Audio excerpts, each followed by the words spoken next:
Dieu, Père bien-aimé, nous sommes devant ta table. Donne-nous le pain de ce matin. Que cette parole vienne droit dans nos cœurs. Avec ta tendresse, avec ton amour, avec ton souffle divin. Et que nos yeux s'ouvrent et que nous puissions comprendre la mission du Saint-Esprit dans nos vies. Que ce lieu soit oint par ton onction et que les anges travaillent pour l'exécution de la parole. Merci Jésus-Christ de Nazareth. Au nom de Jésus, règne au milieu de nous et que ton règne soit établi. Au nom de Jésus, Amen. Que le Seigneur bénisse ce moment. Amen. Nous sommes en train de suivre un enseignement important sur savoir sur le Saint-Esprit pour une vie exceptionnelle. Amen. Amen. Et nous avançons, nous ne pouvons pas reculer. Amen. Aujourd'hui, je crois que c'est la 40e mission que nous allons voir. Je crois que ça sera la 5e mission. Amen. Que nous allons voir aujourd'hui. C'est intitulé le Saint-Esprit glorifie Jésus-Christ. Amen. Amen. Le Saint-Esprit glorifie Jésus-Christ. Nous lisons dans Jean chapitre 16, le verset 12 à 14. C'est là que nous allons essayer de poser les jalons théologiques là-dedans. Jean chapitre 16, verset 12 à 14. Notre sœur Gisèle pourra lire pour la gloire de Dieu. Je lis dans le nom du Seigneur. Amen. J'ai encore beaucoup de choses à vous dire, mais vous ne pouvez pas les porter maintenant. Quand le Consolateur sera venu, l'Esprit de vérité, il vous conduira dans toute la vérité. Ok. Car il ne parlera pas de lui-même, mais il dira tout ce qu'il aurait entendu, et il vous annoncera les choses à venir. Amen. Il me glorifiera parce qu'il prendra de ce qui est à moi et vous l'annoncera. Jusqu'à 14, ok. Amen. Amen. Il me glorifiera. Le Saint-Esprit a pour mission de glorifier Jésus. D'ailleurs, cette mission, c'est même son ministère. Le Saint-Esprit a pour ministère dans l'Église de glorifier Jésus. Lorsque j'avais préparé cet enseignement, le Saint-Esprit m'a dit, attention, un instant, ne va pas dans la direction dans laquelle tu veux aller. Parce que c'est un enseignement que j'ai enseigné ça fait à peine 6 ans ou 8 ans si je ne me trompe pas. Ça peut faire peut-être 6 ans, peut-être. Ou 5 ans aussi, je ne m'abuse pas. Et là, je voulais entrer directement dans l'adoration, dans la louange faite par le Saint-Esprit. Le Saint-Esprit dit, attention, ne va pas dans cette direction. Regarde un peu. Le Saint-Esprit me glorifiera. Mais c'est quoi glorifier Jésus? Est-ce que glorifier Jésus, ça se limite directement à louer le Seigneur, à adorer le Seigneur? Et lorsque j'écoutais la voix du Saint-Esprit par là, je me suis maintenant commencé à poser la question. Je dis, Saint-Esprit, maintenant tu veux quoi? Je ne sais pas. Qu'est-ce que je dois maintenant enseigner? Je ne sais absolument rien. S'il te plaît, révèle-moi. Amen. Amen. Et pendant que je disais au Saint-Esprit de me révéler, j'ai lu la Bible dans la version Vie Nouvelle. Là, il est écrit, le Saint-Esprit révélera ma gloire. J'ai dit, oh, révéler la gloire, ce n'est pas dans la pensée dans laquelle j'ai pensé. Et dans la parole, disons, la parole de vie, on dit que l'Esprit de vérité montrera ma gloire. Amen. L'Esprit de vérité montrera ma gloire. Donc, ce n'est pas vraiment uniquement dans la pensée sur laquelle nous voyons à ce qui concerne la mission du Saint-Esprit sur la glorification de Jésus-Christ. Et par là, je commence à poser la question au Saint-Esprit. Mais c'est quoi révéler la gloire de Dieu? C'est quoi montrer la gloire de Dieu? C'est quoi glorifier Dieu? C'est par là que je dois avoir une lumière sur laquelle je vais partager avec vous. Amen.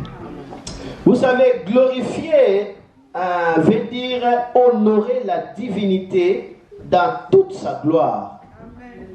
Honorer la divinité dans toute sa gloire. Donc Jésus-Christ voulait dire tout simplement, le Saint-Esprit, quand il sera venu dans la vie d'un homme, il a pour mission d'honorer ma divinité dans toute sa gloire. Donc la présence du Saint-Esprit dans nos cœurs consiste à honorer, à célébrer, à élever la divinité de Jésus dans toute sa gloire. Jésus est la lumière, Jésus est le chemin, Jésus est la vérité, Jésus est la vie. Jésus c'est la solution, Jésus c'est le Fils de Dieu. Lorsque le Saint-Esprit est dans ton cœur, tu es en communion étroite avec lui, le Saint-Esprit va manifester Jésus dans ton cœur. Jésus sera révélé dans toute sa divinité dans ton cœur. Et lorsque Jésus est révélé dans toute sa divinité, laisse-moi te dire que ta vie ne sera pas la même. Si Jésus est révélé dans toute sa divinité, tu ne vas pas voir des choses comme tout le monde. Amen. Amen. Glorifier, c'est élever la gloire de Jésus. C'est ça, glorifier. C'est célébrer aussi par des grandes louanges. Jésus décrit le ministère du Saint-Esprit dans la vie de son épouse comme révélateur de sa gloire. Le Saint-Esprit dans l'Église est décrit comme le révélateur de la gloire de Jésus. Il est là pour révéler la gloire de Jésus. Le Saint-Esprit montre la gloire de Jésus dans la vie des saints. Si tu vis avec le Saint-Esprit va te montrer la gloire de Jésus. Amen. Amen. Il va te montrer la gloire. Celui qui a vu la gloire de Jésus n'aura pas peur du diable. Celui qui a vu la gloire de Jésus n'aura pas peur des circonstances de ce monde. Celui qui a vu la gloire de Jésus n'aura pas peur de lendemain. Celui qui a vu la gloire de Jésus n'aura même pas peur de la mort. Celui qui a vu la gloire de Jésus, il vit dans le ciel, sur la terre. Il y a des gens qui vivent le ciel sur la terre. Ils ne s'inquiètent de rien. Ils ne se préoccupent de rien. Pourquoi? Parce que le Saint-Esprit a fait ce grand ministère de révéler la gloire de Jésus dans leur cœur.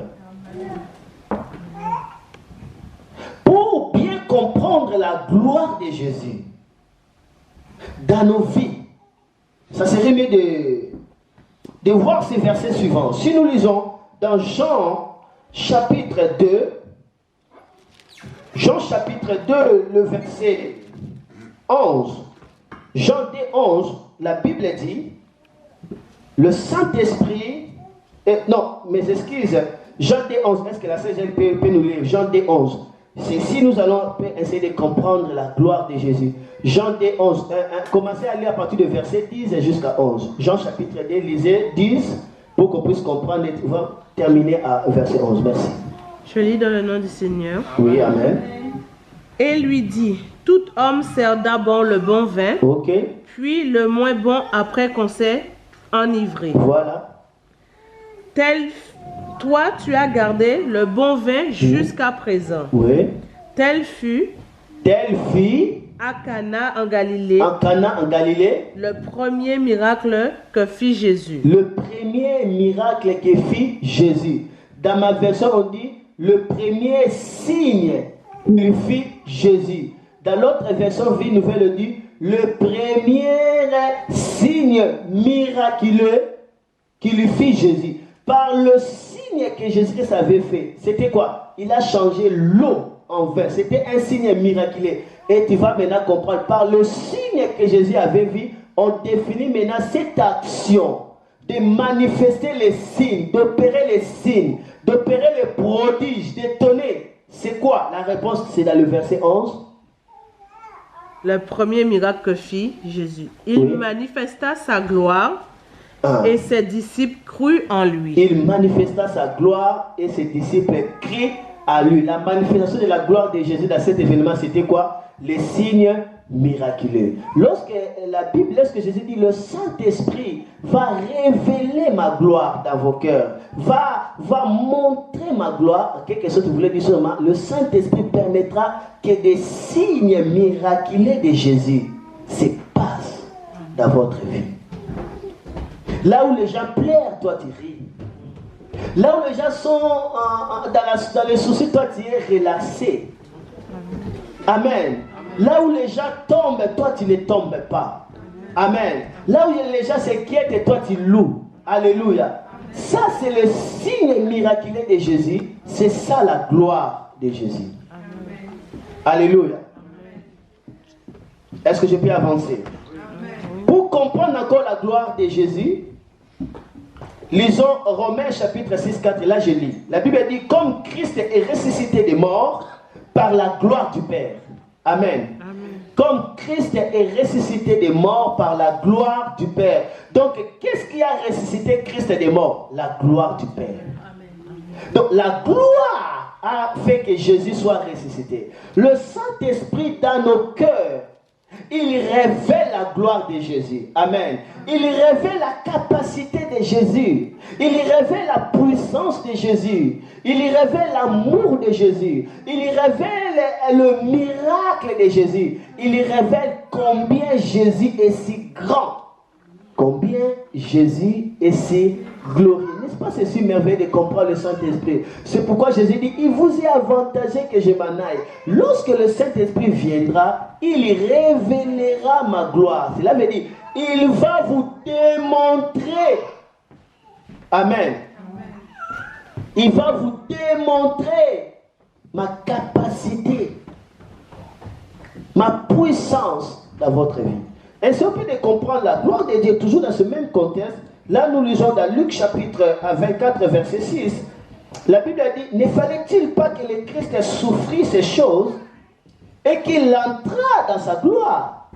Ne fallait-il pas que le Christ souffrit ces choses, c'est-à-dire qu'il soit crucifié, afin qu'il rentre dans sa gloire?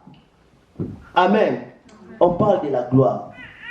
Ne fallait-il pas que le Christ souffre pour qu'il puisse entrer dans la gloire? Or, il a dit que lorsque le Saint-Esprit viendra, il va manifester ma gloire. Il me glorifiera. Ça veut dire, il révélera, il montrera ma gloire. Dans la version parole de vie, la Bible dit qu'il ne fallait-il pas que le Christ souffre pour que Dieu puisse lui donner sa gloire. Dieu avait la gloire de Jésus. Il lui a donné.